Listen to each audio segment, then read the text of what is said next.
A mundemi ne SPAK-u të hedhim të gjithë përgjegjësinë që shiko këto grupe u goditën pa akoma nuk janë sekuestruar pasuritë, nuk janë kapur, nuk e ka vetëm SPAK-u në dorë këtë punë. Kush e ka në dorë? Policia.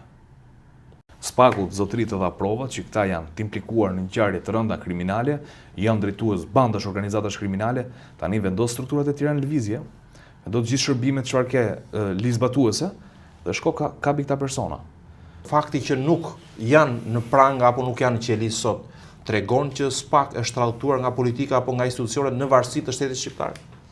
Po, besoj këto, mund ta them këtë. Vetë Dumani ka thënë disa herë që jemi tralltuar nga punonjës policie, të lidhur me krimin. A mund të jetë politika në këtë mes? Po mund të jetë. Në jo pak raste policia ka marrë akuza të rënda përsipër, ë? Eksponent të botës krimit kanë pasur lidhje me drejtues të lartë apo zyrtar të lartë policisë. Në cilët kohë ka ndodhur kjo? Po Plum Gjoka Ultion Bistri, shefi komisariatit 2 Tiranës, ishte drejtori i Durrësit, ishte drejtori i Lezhës e tjera me radhë. Shefi operacionales. Një nga rastet po them që është flagrante.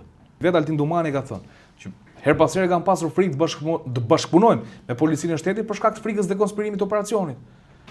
Jo thuhet vetëm momentin e fundit. Nuk kanë dini fare. Dalin urdhër arrestet, komunikohet edhe vetëm moment fundit shkon operacionale apo ndryrë shpejt për bërë arrestimet. Pse? Besueshmëria që ka rënë mes institucioneve.